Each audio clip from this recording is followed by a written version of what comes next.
வணக்கம் மக்களே! இந்த வீடியோல நம்ம சில பங்குகள் பற்றியான அப்டேட்ஸ் எல்லாம் பார்க்க போறோம். ஒன்னொன்னா நம்ம பார்ப்போம். ஃபர்ஸ்ட்டு மார்க்கெட்டோட பெர்ஃபார்மன்ஸ் எடுத்துக்கிட்டா, இப்ப வரைக்கும் நம்ம மார்க்கெட் ஒரு நெகட்டிவ் பெர்ஃபார்மன்ஸ போஸ்ட் பண்ணிட்டு இருக்கு. நிஃப்டி 50 ஒரு 60 பாயிண்ட்ஸ் வரைக்கான சரிவையும், பேங்க் நிஃப்டி ஒரு 250 பாயிண்ட்ஸ் வரைக்கான சரிவையும் டெலிவர் பண்ணிட்டு இருக்கு.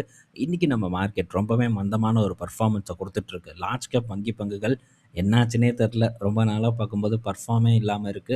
ஸோ HDFC ஃப்ளாட்டா நெகட்டிவா ட்ரேட் ஆயிட்டு இருக்கு. ICICI 1% மேலான இறக்கம். ஆக்சிஸ் பேங்க் பார்க்கும்போது 1% வரைக்கான சரிவை கொடுத்துருக்கு. ஆக மொத்தம் லார்ஜ் கேப் பிரைவேட் வங்கி பங்குகளோட பர்ஃபார்மன்ஸ் ரொம்பவே மந்தமாக இருக்கிறத நம்மளால் பார்க்க முடியுது. பெரிய அளவுக்கு ஒரு டவுன்ஃபாலும் இல்லை. ஒரு ஸ்விங்குக்குள்ளேயே பார்த்தீங்கன்னா இந்த பங்குகள் ட்ரேட் ஆகிட்டு வந்துட்டு இருக்கு. ஸோ சான்ஸ் அப்பப்போ ஏற்பட்டுட்டு தான் இருக்குது.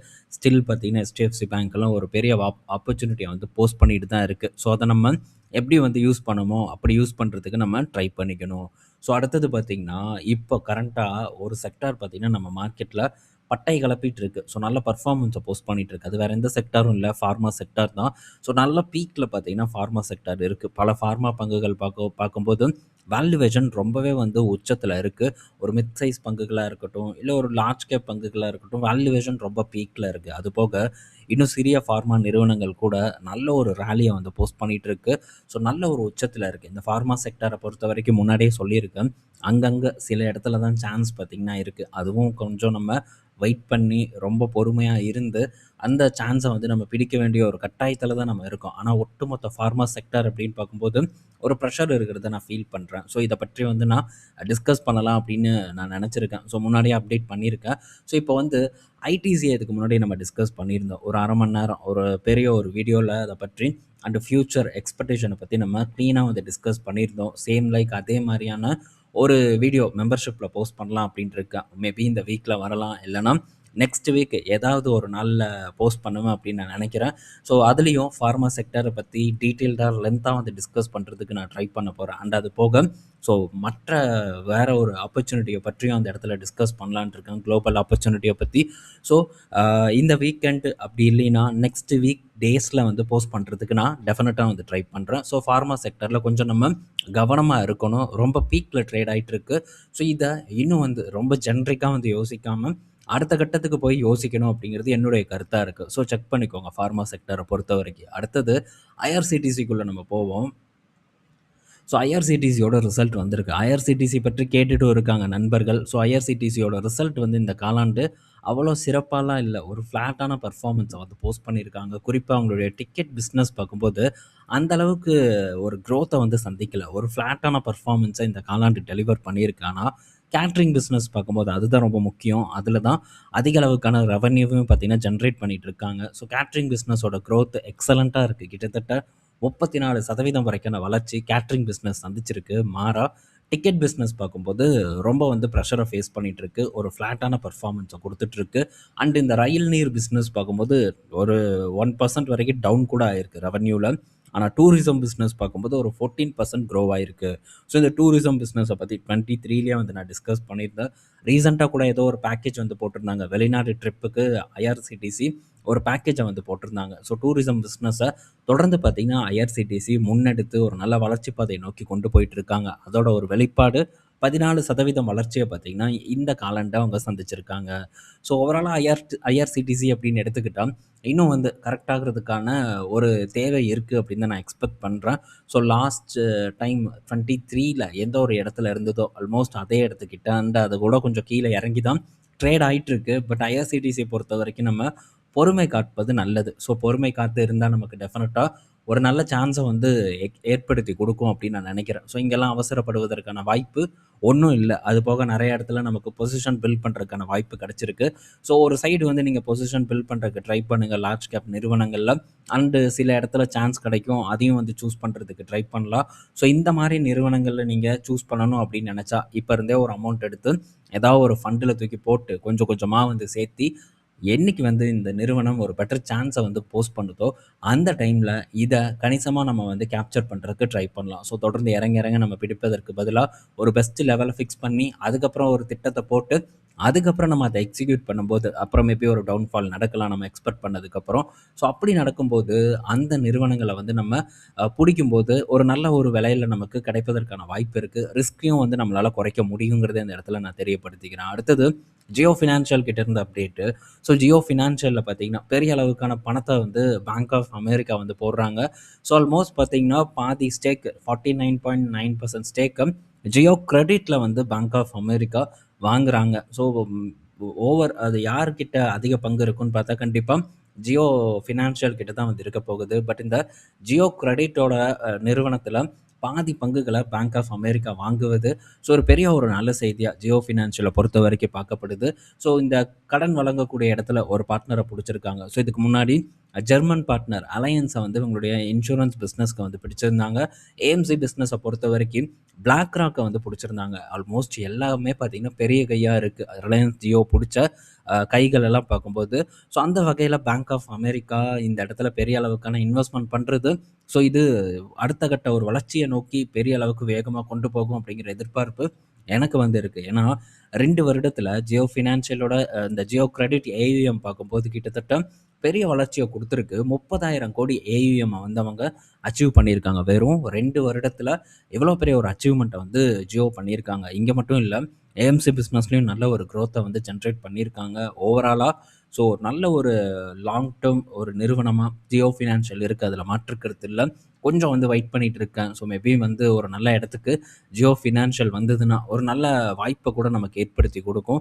ஃப்யூச்சரில் டெஃபினட்டாக இது ஒரு நல்ல பர்ஃபார்மன்ஸை பண்ணும் அப்படிங்கிற எதிர்பார்ப்பும் என்னை பொறுத்த வரைக்கும் இருக்குது. ஸோ இந்த பஜாஜ் ஹவுசிங் ஃபினான்ஸ் இந்த மாதிரி இடத்துல தேர்வு செய்வதை விட ஸோ ஒரு நல்ல ஒரு க்ரோத் கொடுக்கக்கூடிய இடமா என் பார்வைக்கு இந்த ஜியோ ஃபினான்ஷியல் நிறுவனம் தெரியுது.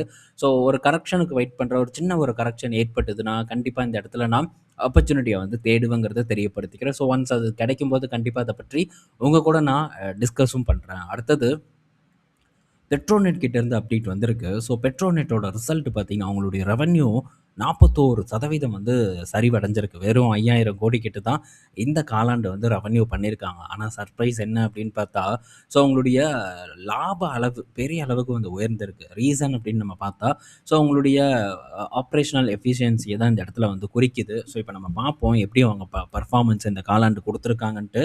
ஸோ பெட்ரோநெட் எல்என்ஜி இன்னைக்கு டேல நெகட்டிவாக ட்ரேட் ஆகிட்டு இருக்குது. பட் இருந்தாலும் இந்த காலாண்டு ஸோ நல்ல ஒரு காலாண்டாக அமைஞ்சிருக்கு. ரெவன்யூ குறைஞ்சிருந்தாலும் கூட ப்ராஃபிட் உயர்ந்ததுக்கான ரீசன் அப்படின்னு நம்ம பார்த்தா ஸோ அவங்களுடைய இன்வென்ட்ரி தான் மெயின் ரீசன். ஸோ இன்வென்ட்ரி இந்த ட்ரேடிங் அண்ட் இன்வென்ட்ரி கெயின் பெரிய அளவுக்கான ஒரு சப்போர்ட்டை பெட்ரோநெட் எல்என்ஜியோட மார்ஜினை உயர்த்துவதற்கு உதவி பண்ணியிருக்குன்னே நம்ம சொல்லலாம். இங்கே பாருங்கள், ஸோ போன காலாண்டும் நல்ல மார்ஜினை பதிவு பண்ணியிருக்காங்க. இந்த காலாண்டு பார்க்கும்போது போன காலாண்டை காட்டிலும் எக்ஸலண்ட்டான ஒரு பர்ஃபார்மன்ஸை கொடுத்துருக்காங்க ஓவராலாக. ஸோ இவங்களுடைய இதுக்கு முந்தைய பர்ஃபார்மன்ஸ் கூட கம்பேர் பண்ணும்போது கடந்த குவார்ட்டராக இருக்கட்டும் இந்த குவார்ட்டராக இருக்கட்டும் சூப்பர் டூப்பர் பர்ஃபார்மன்ஸை வந்து டெலிவர் பண்ணியிருக்காங்க. ஸோ இது எப்படி இவங்க சாத்தியமாக்குனாங்க இப்போ இருக்கக்கூடிய சூழ்நிலையிலன்னு பார்த்தா ஸோ இவங்ககிட்ட நல்ல ஒரு ஸ்டோரேஜ் ஃபெசிலிட்டி இருக்குது. ஸோ இதில் நிறைய ஸ்டோர் பண்ணியிருக்காங்க, அதுதான் இன்வென்ட்ரி. ஸோ அது வந்து எப்படி ஆக்ட் ஆகுதுன்னா ஸோ இவங்க லோ காஸ்ட்டில் இருக்கும்போது எல்என்ஜி வாங்குறாங்க அண்ட் இப்போ அதோட காஸ்ட் உயர்ந்திருக்கு. ஸோ இந்த டைமில் அதை வந்து செல் பண்ணும்போது நல்ல ஒரு லாப அளவு பார்த்திங்கன்னா பெட்ரோநெட் எல்என்ஜி நிறுவனத்துக்கு வந்து கிடச்சிருக்கு. ஸோ இது ஒரு மெயின் ரீசன் இந்த காலாண்டில் அவங்களுடைய மார்ஜின் கணிசமாக வந்து உயர்வதற்கு. ஸோ பெட்டர் பர்ஃபார்மன்ஸை போஸ்ட் பண்ணியிருக்காங்க. பட் இந்த நிறுவனத்தை பொறுத்த வரைக்கும் ஸோ இப்போ ஒரு சைக்கிளிக்கல் பீரியட் அப்படின்னு நம்ம எடுத்துக்கலாம். இப்போ இருக்க மார்ஜின் தொடர்ந்து நிலைக்கும் அப்படிங்கிறதுக்கு எந்த விதமான கேரண்டியும் கிடையாது. ஸோ நிலைப்பதற்கான சான்சஸும் பார்த்திங்கன்னா இல்லை அப்படின்னு தான் நான் நினைக்கிறேன். ஸோ ட்ராக் பண்ணணும், நல்ல ஒரு விலை வரும்போது மட்டும்தான் இதை வந்து சூஸ் பண்ணுறதுக்கு நம்ம ட்ரை பண்ணணும் அப்படிங்கிறத ஞாபகம் வச்சுக்கோங்க. சிங்கிள் டிஜிட் பிஇயில் இருக்கும். பட் இந்த பிஇ இதெல்லாம் வந்து நமக்கு மேட்ரே கிடையாது. ஸோ இதெல்லாம் தூக்கி அந்த சைடு ஓரமாக தள்ளி வச்சுட்டு ஒரு பெஸ்ட் லெவலுக்கு நம்ம வெயிட் பண்ணுவோம். ஸோ அப்படிப்பட்ட பெஸ்ட் லெவல் வந்ததுன்னா இதை பற்றி நம்ம திரும்ப டிஸ்கஸ் பண்ணலாம். ஸோ இதை பற்றியெல்லாம் ஒரு டைம் நம்ம டிஸ்கஸ் பண்ணியிருக்கோம். பெருசாக பர்ஃபார்மே பண்ணாத நேரத்தில் ஸோ நல்ல சான்ஸை வந்து ஏற்படுத்தி கொடுத்தது. குறிப்பாக இந்த கத்தார் இஷ்யூ வந்தப்போ இந்த நிறுவனம் பெரிய அளவுக்கான ஒரு பஞ்சாயத்தை வந்து சந்திச்சது. ஸோ அந்த டைம் ஒரு பெட்டரான ஒரு டைமாக இந்த நிறுவனத்துக்கு அமைஞ்சிருந்தது. ஸோ அதுக்கப்புறம் பெரிய ஒரு சான்ஸ் பார்த்திங்கன்னா இப்போ வரைக்கும் ஏற்படலை. மேபி ஃபர்தராக ஃப்யூச்சரில் ஏற்பட்டதுன்னா அதை பற்றி நம்ம டிஸ்கஸ் பண்ணலாம். ஸோ பொறுமையாக நம்ம பொறுத்து இருப்போம். எல்லா நிறுவனத்தையும் வாங்கி குமிப்பதில் அர்த்தம் இல்லை. ஓகே, ஸோ அடுத்தது டாடா மோட்டார்ஸ் கிட்ட இருந்த அப்டேட்டு. ஸோ டாடா மோட்டார்ஸ் பார்த்திங்கன்னா இப்போ இந்த பேட்ரி செல்ஸ் லித்தியம் அயன் செல்ஸை வந்து ப்ரொக்யூர் பண்ணுறது பெரிய ஒரு சிக்கலாக இருக்குங்கிறாங்க. டிமாண்ட் வந்து ஓவராக இருக்குது. அதனால் எங்களால் கரெக்டான ஒரு ப்ரொக்யூர்மெண்ட் பண்ண முடியல அப்படின்ட்டு டாடா மோட்டார்ஸ் வந்து சொல்லியிருக்காங்க. இவி சேல்ஸும் பார்க்கும்போது கணிசமாக வந்து உயர்ந்திருக்கு. ஸோ இதெல்லாம் சேர்த்து அந்த பக்கம் சப்ளை இஷ்யூ இதெல்லாம் காரணம் காட்டி ஒரு பஞ்சாயத்து ஏற்படும் அப்படிங்கிற மாதிரி டாடா மோட்டார்ஸ் நிறுவனம் பார்த்தீங்கன்னா இப்போ தெரியப்படுத்தியிருக்காங்க. ஸோ எப்படி சரியாகும் அப்படிங்கிறத நம்ம பொறுத்திருந்து வந்து பார்ப்போம். அதே நேரத்தில இப்போ வரைக்கும் நம்ம இந்தியா பார்த்தீங்கன்னா, கடந்த ஃபினான்ஷியல் இயர்ல ஒரு இம்போர்ட் அப்படின்னு நம்ம பார்க்கும்போது, ஒரு 64% வந்து உயர்ந்திருக்கு. ஸோ இந்த பேட்டரி செல்ஸ வந்து வெளிநாட்டிலருந்து வாங்குவதற்கான அந்த உயர்வு அப்படின்னு பார்க்கும்போது 60% மேல உயர்ந்திருக்கு. கிட்டத்தட்ட 41,000 கோடி பார்த்தீங்கன்னா, நம்ம வெளிநாட்டிலருந்து பேட்டரீஸ வந்து இம்போர்ட் பண்ணியிருக்கோம் அப்படின்ட்டு, ஸோ இந்த நித்தி ஆயோகா, ஸோ அந்த ஒரு கவர்மெண்ட்டோட ஒரு ரிப்போர்ட் பார்த்தீங்கன்னா நமக்கு சொல்லுது. ஸோ ஓவராலா இது நம்ம நாட்டில ஒரு பெரிய ஒரு பூம ஏற்படுத்துங்கிறதுல மாற்று கருத்து இல்ல. ஸோ இந்த பேட்டரி செக்டார் பற்றி நம்ம இதுக்கு முன்னாடி பேசியிருக்கோம். இந்த ஆர்டிக்கல் வந்து போஸ்ட் பண்ணியிருக்கேன். ஸோ என்னென்ன நிறுவனங்கள் இதில பெரிய அளவுக்கு பங்களிக்க போகுதுன்ட்டு. அமரராஜா, ஓலா, எக்ஸைட், அடுத்தது அகர்தாஸ், ரிலையன்ஸ், வாரி போன்ற நிறுவனங்கள் இதில முக்கிய நிறுவனங்களா வந்து இருக்க போகுது. ஸோ பெரும் நிறுவனங்களோட கை பெருசா ஓங்கும் அப்படிங்கிற ஒரு எதிர்பார்ப்பு எனக்கு அதிகமா வந்து இருக்கு. பட் இதெல்லாம் நடப்பதற்கு இன்னும் வந்து டிலே ஆகலாம். ஸோ அதுவரைக்கும் நம்ம தொடர்ந்து வந்து ட்ராக் பண்ணுவோம். நல்ல இடத்துல எது நமக்கு சான்ஸ் கிடைக்குதோ, அந்த சான்ஸ மட்டும் தான் நம்ம யூஸ் பண்ண முடியும். ஸோ உதாரணத்துக்கு வாரி எனர்ஜீஸ் அண்டு ரிலையன்ஸ வந்து நம்ம சொல்லலாம். ஸோ இதெல்லாம் ரொம்ப முக்கியமான ஒரு நிறுவனம். ஸோ வாரி எனர்ஜீஸ் கரெக்ட் ஆகணும். ஸோ அத நம்ம ஃபாலோ பண்ணிட்டு வந்துட்டுருக்கோம். மேபி கரெக்ட் ஆச்சுன்னா, ஒரு நல்ல ஒரு ஆப்பர்ச்சுனிட்டிய ஒரு லாங் டெர்ம்க்கு ஏற்படுத்தி கொடுக்குங்கிறதுல மாற்று கருத்து இல்ல. ஸோ அடுத்தது பார்த்தீங்கன்னா, மாருதி சுசுகி அவங்க கிட்ட இருந்து என்ன டேட்டா வந்திருக்குன்னா, வரக்கூடிய அடுத்த 5 வருஷத்துல ஒரு 7 எஸ்யூவி, ஒரு 4 வருடத்துல 7 எஸ்யூவி வந்து லான்ச் பண்ண போறதா தகவல் வந்து கிடைச்சிருக்கு. ஸோ புது எஸ்யூவிஸ வந்து இறக்க போறாங்க. அது மட்டும் இல்ல, ஸோ இந்த டாடா பஞ்சுக்கு போட்டிய தரும் விதத்துல, ஸோ அவங்களுடைய Y43 அந்த ஒரு மைக்ரோ எஸ்யூவிய வந்து லான்ச் பண்ண போறதா தகவல் வந்து கிடைச்சிருக்கு. ஸோ பார்க்கும்போது நல்லா தான் இருக்கு. கார் பொறுத்தவரைக்கும் இந்த எஸ்ப்ரெஸோ அந்த மாரியெல்லாம் இல்ல. ஸோ அந்த எஸ்ப்ரெஸோலாம் மைக்ரோ எஸ்யூவி அப்படின்ட்டு பிராண்ட் பண்ணிட்டு இருந்தாங்க. பட் அது வந்து அந்த அளவுக்கு ஒரு சக்சஸ் குடுக்கல. பட் இப்ப திரும்ப ஸ்மால் கார்ஸோட டிமாண்ட் வந்து கூடியிருக்கிறதுனால, சேல்ஸ் இம்ப்ரூவ் ஆயிட்டிருக்கு. பட் இந்த டாடா பஞ்சுக்கு டைரக்ட் காம்படிட்டர மாருதி சுசுகி இறக்கிறதுக்கான திட்டத்த கையில வச்சிருக்காங்க. இது மேபி இந்த வருடம் எண்ட் அப்படி இல்லைன்னா, அடுத்த வருடம் மேக்ஸிமம் அடுத்த வருடம் வருவதற்கான வாய்ப்பு தான் நெறையா இருக்கு. ஏன்னா, இந்த வருடம் அதிகமா ஃபேஸ் லிஃப்ட் அதிகமா லான்ச் பண்றதுக்கான சான்சஸ் இருக்கு. ஸோ ஒன் பை ஒன்னா அது வந்து வரும். அது போக ஒரு 7 சீட்டர் ஒரு காரும் எம்பிவியும் அத லான்ச் பண்றதுக்கான பிளான் வச்சிருக்காங்க. ஸோ நெக்ஸ்ட் இயர் சான்சஸ் இருக்கு. இந்த பஞ்சுக்கு போட்டியா இன்னொரு ஒரு கார் இறக்குறதுக்கு. ஸோ Y43ன்னு அடிங்க கூகுள்ல. ஸோ ஒரு கார் வரும். பார்த்துட்டு எப்படி இருக்கு அப்படின்ட்டு கமெண்ட் செக்ஷன்ல மென்ஷன் பண்ணுங்க.